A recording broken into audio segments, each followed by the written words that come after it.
Hi everyone and welcome back through the garden gate. My name is Eileen and it's been a while. The garden's been going crazy, so I thought today would be a great day to take you on a little tour of the garden. We're at the very beginning of May and I can show you what's up and blooming, see if we can find any pollinators, and just give you a little bit of an idea of some of the chores I've got coming up for the rest of May. And once I get those chores done, I can give you I'll do a little before and after and fill you in on what I've been doing. Let's go ahead and get started and enjoy the garden on a beautiful, sunny, early May day. Okay, so this is what the yard looks like from the back deck. Do a quick little pan and then we'll get up close. You can see there's a lot more color from the last time we did a little tour.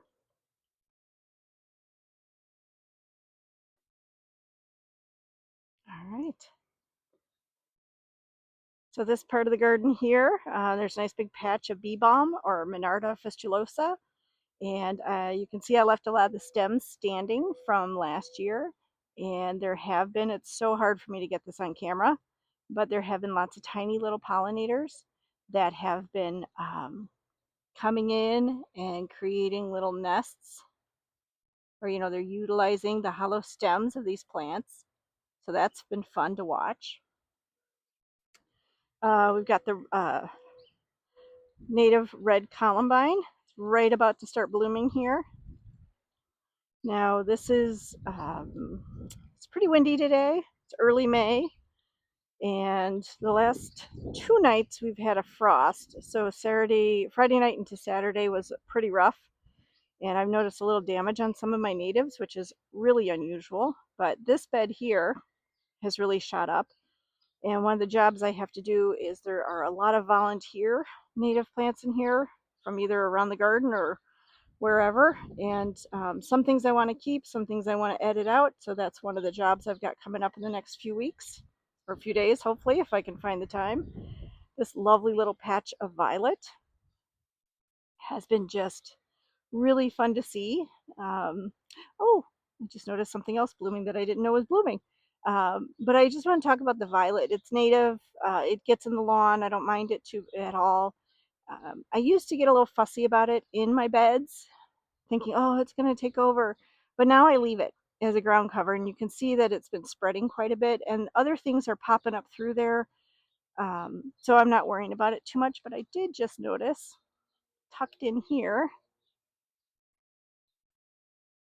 this is the dwarf crested iris, and it does a little better for me. Used to have it in one of my beds in the front yard, but it just got too sunny, and it does a little better here, kind of shaded out by the May apples.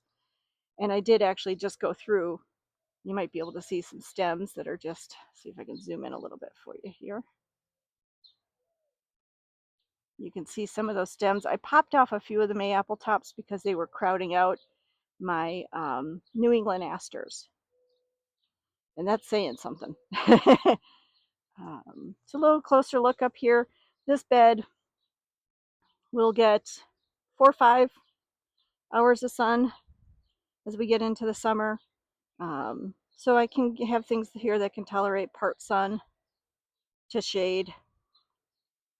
This bed's fun over here. It's got the New England aster. And then what I'll do with these New England aster plants is Memorial Day weekend, I'll cut them down by half.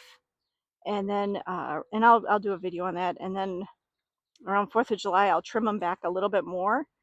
And that should help them to stay more short and rounded and give me more flowers. But this is one of my favorite little corners of the garden. It's a lovely little patch of the native columbine. And I put a little bucket back here with a solar powered fountain. I do have to make sure I fill it up. Sometimes it's going pretty vigorously right now. I just gave it some water. It will, like, the water will splash out and it'll dry out a little bit. So I do have to keep an eye on that. But I have had problems with columbine in other parts of my yard where it sticks around for a couple years and then I don't see it again. This patch seems to really like it here. It's been hanging out here for about a good 7-8 years. As we go past the garden gate, this is an area that I always need to do a bit of work.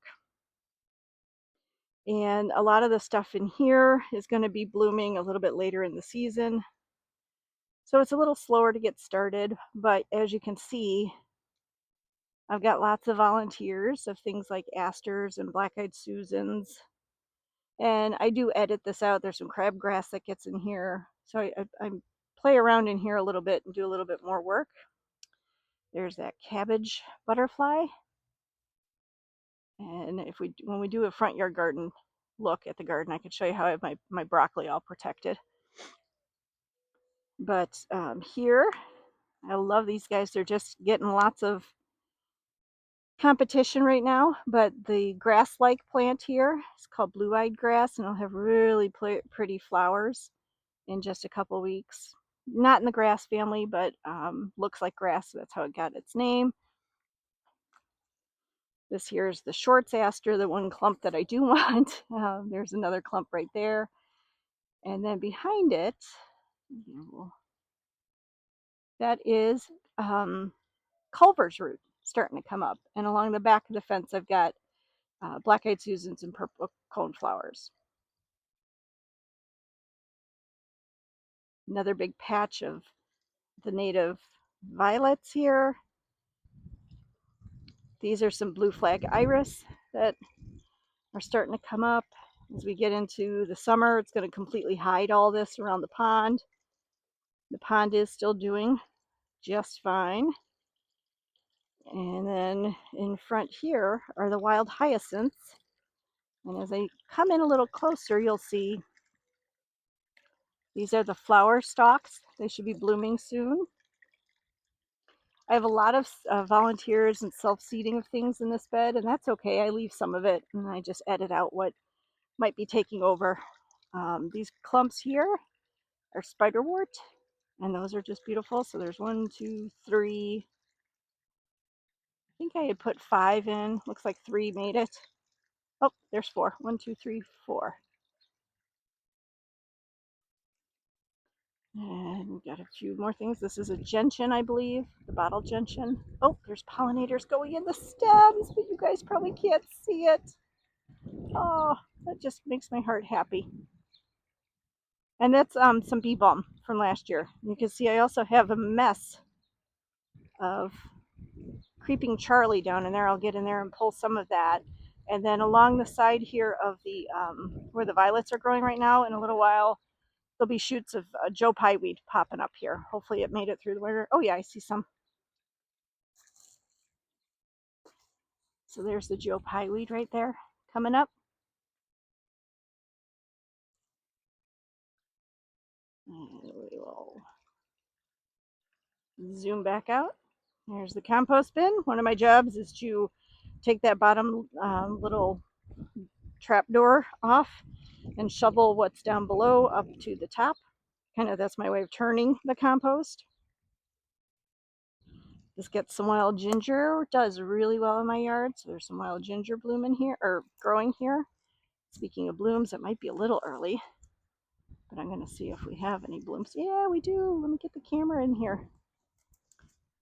So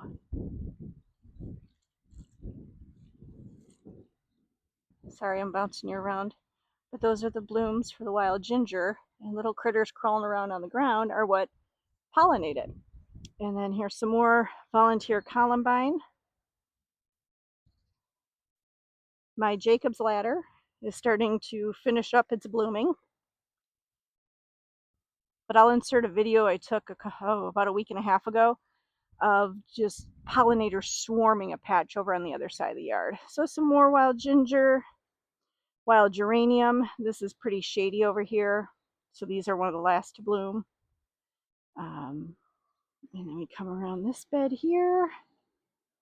And we've got lots of spring ephemerals, the bluebells, the celandine poppy is this yellow one. These guys have been blooming for a couple of weeks. So I might be able to find some seed pods to show you. There's some wild geranium mixed in here. Some Jacob's ladder. The white trillium, it's got a little bit of a pink hue to it. Love that. That one I planted a good 16 years ago, and it doesn't spread, but it's just beautiful when it gets pollinated. It gets this faint little pink blush. So I love the bluebell and the celandine poppy together.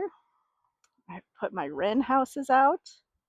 I don't know if he'll visit, but we do have a wren I have two different wren houses. Usually a chickadees will take up one and the wrens take the other. What else do we have? More geranium, mayapple. The ferns are starting to come up. There's some Solomon seal tucked in here. The false Solomon seal. Right in there. Those will get bunches of white flowers. And then my maple leaf viburnum here is right about to start blooming. And you can see some berries left over from last year. And this is where I extended the beds last fall. And what I've been doing is going around and digging up volunteers. Things like this columbine I found growing from seeds that were deposited out in the front part of the yard. And so I just dug things up and moved it over. There was some seed that had gotten into the lawn area of bluebells. So these are all little baby bluebells here. And because I'm not mowing anymore, I just kind of covered things up with some cardboard and dead leaves and things like that over the winter. The bluebells are starting to kind of move in. I did put up my hummingbird feeder yesterday. I always do it the first Saturday in May. And I had a hummingbird visit. I love this kind of feeder because it's got this little well up on top that you put water in. Did it already dry out? Oh my goodness, I have to fill more water up. Anyway, you put water in there and it's like a little moat, and ants don't tend to then come visit your feeders. So you can see some of the columbines that I've transplanted. There's a few wild geranium that I've transplanted. I'm hoping what's going to happen is that the seeds will just naturally disperse in here. There's a fierce little columbine that's setting out a bloom. In this area, the Mayapples really take over. And I'm loaded with wild ginger underneath. What I'll do in another week or two is, like I did over by the New England asters, I kind of snap off some of the leaves on this Mayapple so a little bit of sunlight gets down to the wild ginger. And yes, I do have dandelions. This is some Virginia waterleaf that is volunteering and moving around, and I'm okay with that. This is black cohosh. It's really pretty. I've got a native aster back in there too that's just starting to peek up. But this is just another perspective. And out in front, we get some columbine and black cohosh and wild ginger, and this is exactly what I want to happen. I love that the wild ginger is a nice natural ground cover. The flowers can poke up from between the leaves. There's some true Solomon seal poking up here, some marginal wood fern, and I mentioned that we had a pretty good frost the other night, and usually I don't worry too much about my natives, but I did notice as I was going around the yard that the ferns seem to have gotten bit a little bit by the frost, so we'll see how things go. But here's I love this stage, the little fiddlehead stage, and they're just starting to come up. We'll do a more extensive tour of this part of the garden at a different time. But this is my secret garden behind the garage. And this thing self-seeds itself. It gets a little wild, so I usually go out there once or twice a summer and just kind of deal with whatever's between the cracks of the walkway. And if some of the asters get a little aggressive, so I tuck those back and do a little bit of editing. But the red bud is in full bloom. And I've got another one in the front yard that gets full sun, and that's always a little bit ahead of this one. And then I'll show you up into the canopy of the oak in my neighbor's yard. But I just love this. A couple days ago, when it was a little warmer, it was covered in queen bumblebees, which this red bud is a really great resource for them. And my neighbors have some lilacs too. This is my spice bush. And again, another one of my ferns that just didn't do well with that frost. 2 nights in a row of a frost. We got down to, at the lowest, I'd say 30, 31 degrees. And here's some volunteer woodland phlox that's moving over to this corner. I put in one of the columbines, and then in the back corner here, Jack in the Pulpit grows really well in the yard, and it just volunteers everywhere. And I also will harvest the berries from it and kind of move them around and squish them into the soil. Wild geranium is another thing that does really well in the yard. There's some pollinators zipping around really low to the ground. A lot of them are ground nesters, so they're looking for a good place to have their nest. The blue you're seeing in the pictures or in the video are woodland phlox. I'll get a little bit closer to some of them so you can see them a little better. But there's a lot of Joe Pyeweed in here. There are a lot of asters and goldenrod that right now you're seeing a lot of leaves, but later in the season, obviously, those would flower. Here's one of my favorites, this little patch of spring beauty. I've been trying to get them established here for a long time. And they're spreading a little bit. They're beautiful little white flowers with pink stripes. And you got some pollinators visiting them. You can see the pollen on their legs. There is one pollinator around here called the spring beauty mining bee. And it only feeds on the pollen from spring beauty. So when they come visit, they have pink pollen because the spring beauty, let me see if I can get a little closer. Look at these little native bees. This is bringing me joy. Come on, hold still for me. So if I see one with pink pollen on its legs, then I know it's the spring beauty pollen bee, mining bee. But those stripes act as like little runways to guide the pollinators in. And you can see, oh, hi, friend. The pink pollen on the anthers. So cool. Just love it. Virginia waterleaf can get kind of aggressive, as you can see. Ooh, are those eggs on the back of that leaf? Let's get a closer look here.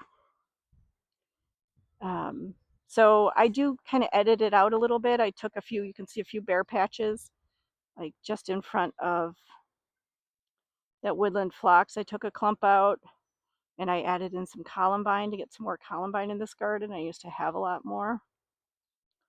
And then I want to look at the back of this Virginia waterleaf to see. Sorry, I'm blocking the sun.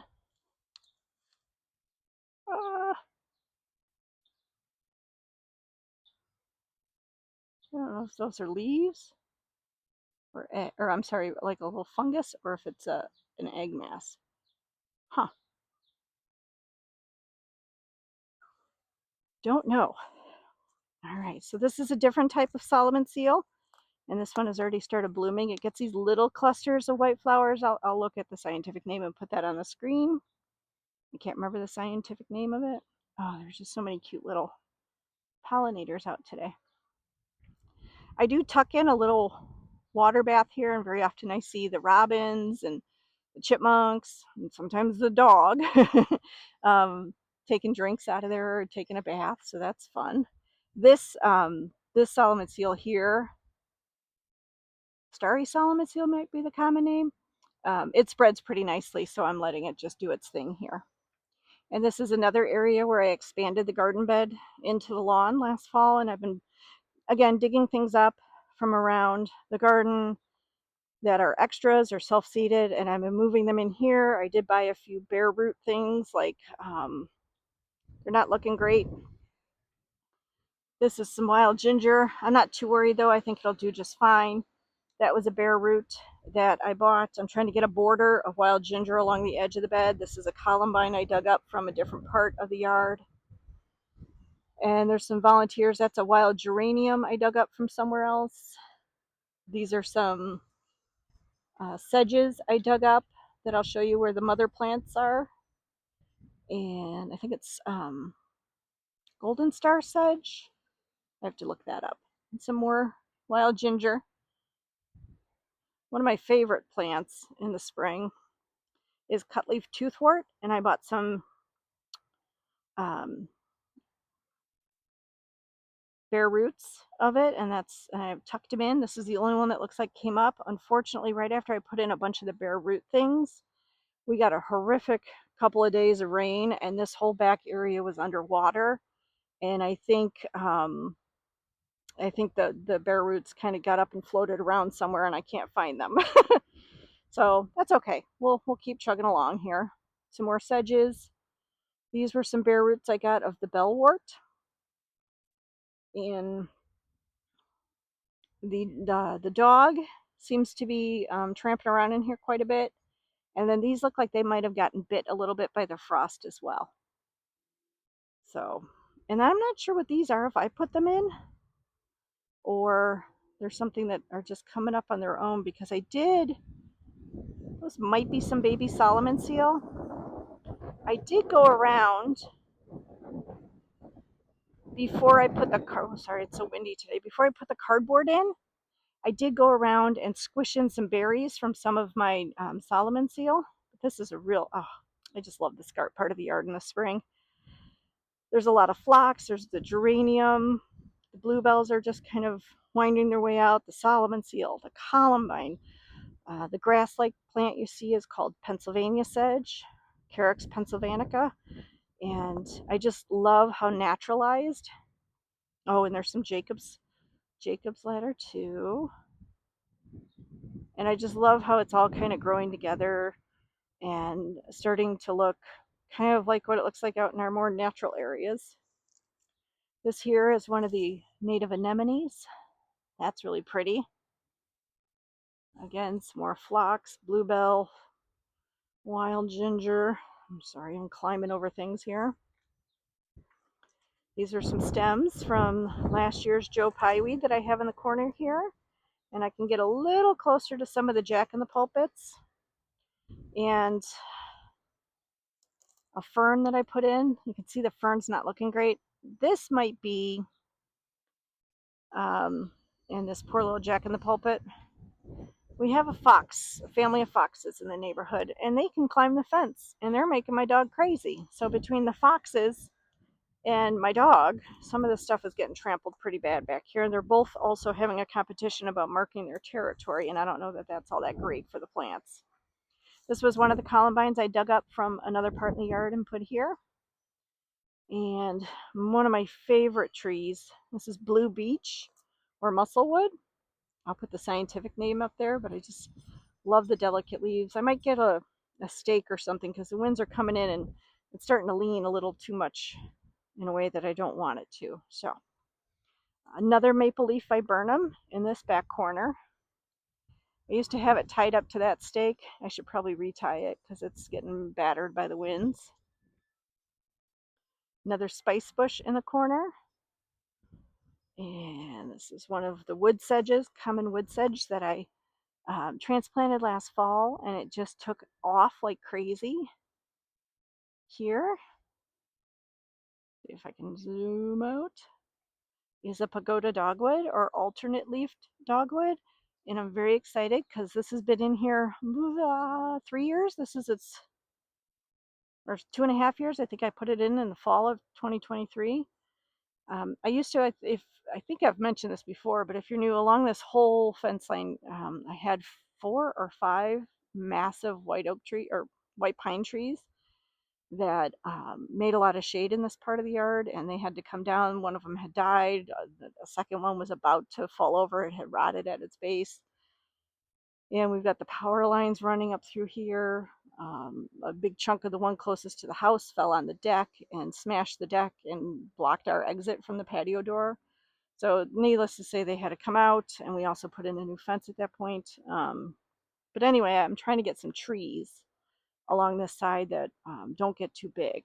So this pagoda dogwood is one of them. They have beautiful leaves and beautiful flowers.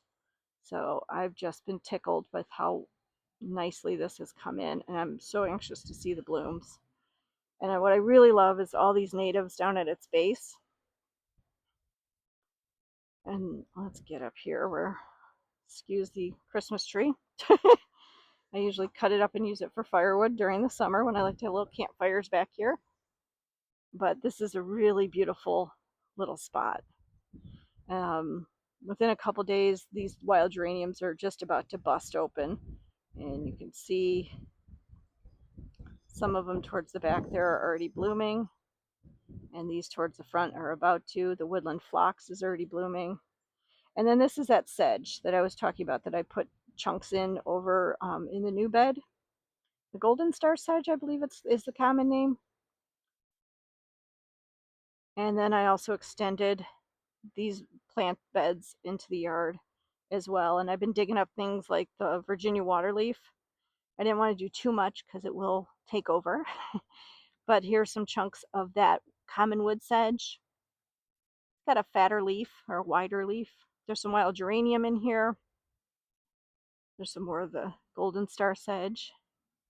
So my hope is to dig things up, separate things out. That's something I'm going to be working on over the next couple of weeks, is dividing the sedges and putting them in these beds, almost like a matrix that will help. They'll grow together, and then I can have flowering plants coming between them.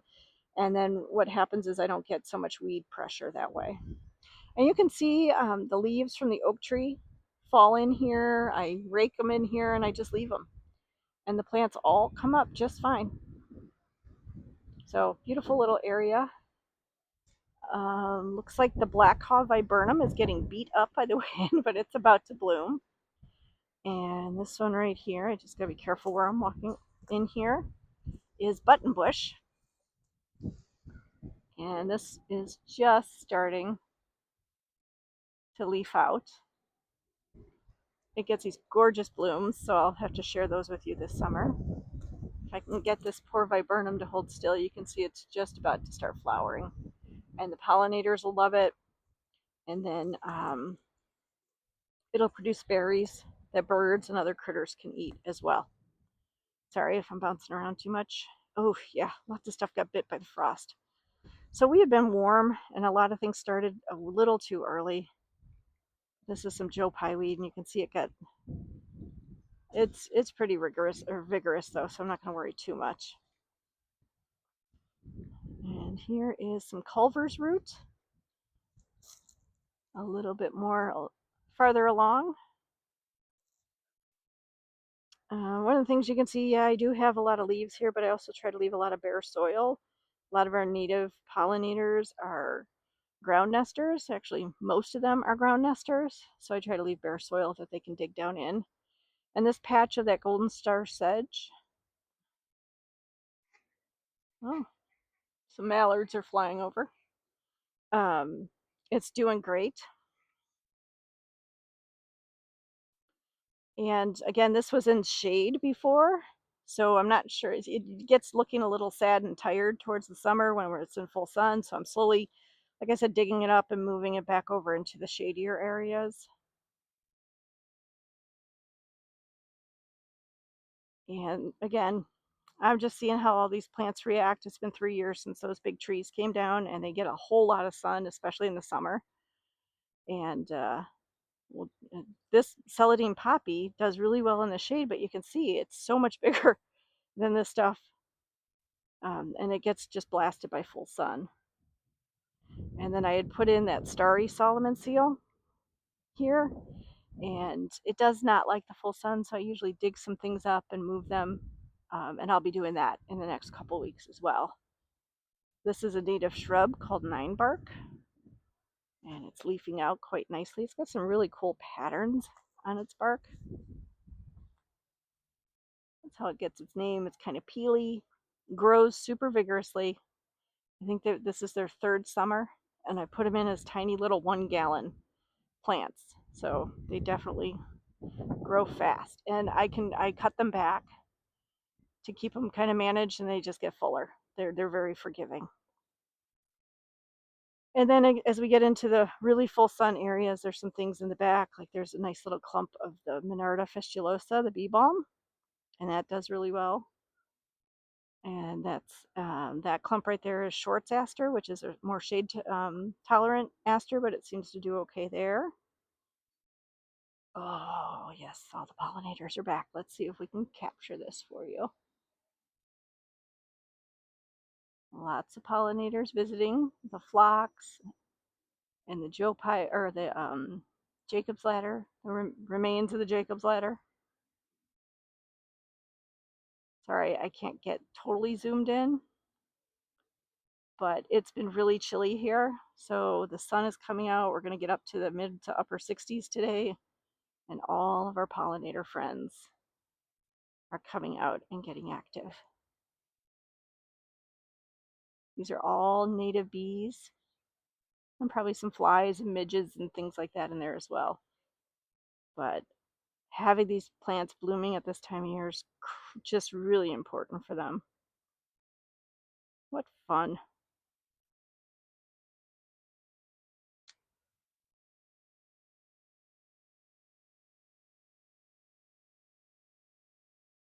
It's just crawling with little native pollinators. And these are all the ones that are going to go down in those hollow stems. Some of them, when I can get a good look at them, are a really pretty iridescent blue.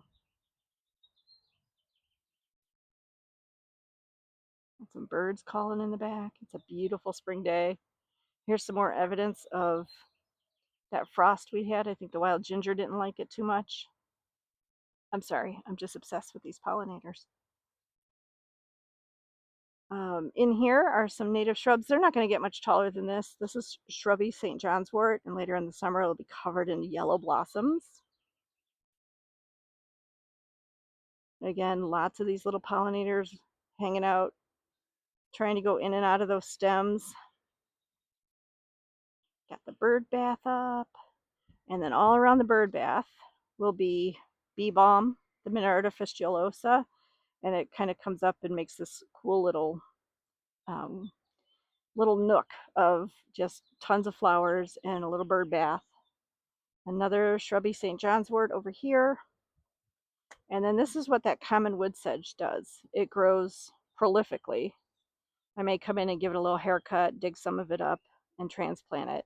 Otherwise, it flops over in the center. So if I give it a haircut, it'll bounce back. This is another spice bush here. And the archway with the native clematis is starting to grow up. I need to get out. One of the other jobs I have to do is come on out and tie the clematis back onto the trellis so it kind of stays up there and doesn't get in the way. Stuff grows very vigorously. It's trying to invade the backyard. And then right next to the deck here, we've got another 9-bark.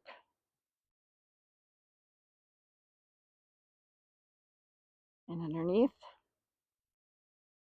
lots of Jacob's ladder. In the shade here, these took a little longer to bloom, so they're going to last a little bit longer. The ones that are in full sun were blooming a couple of weeks ago.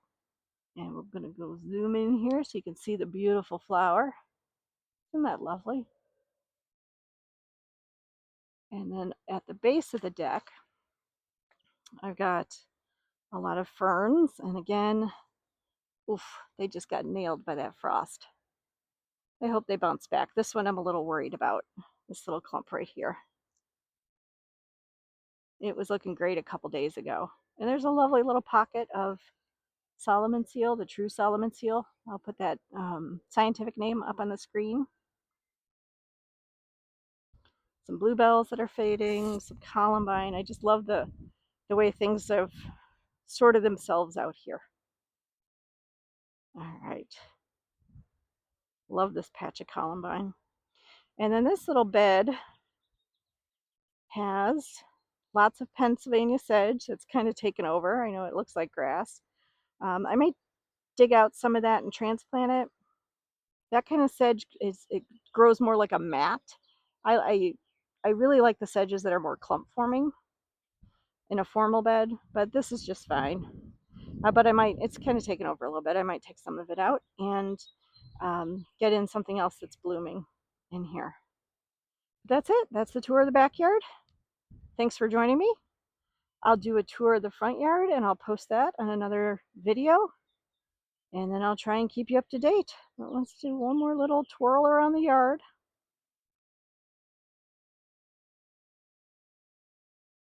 I hope you're enjoying your spring weather. and all the new fun gardening things that are happening at this time of year. And we'll do another tour in a few weeks when things are probably going to look very much different again. But thanks for joining me through the garden gate. We'll see you on the next time. Please hit like and subscribe if you enjoy this content.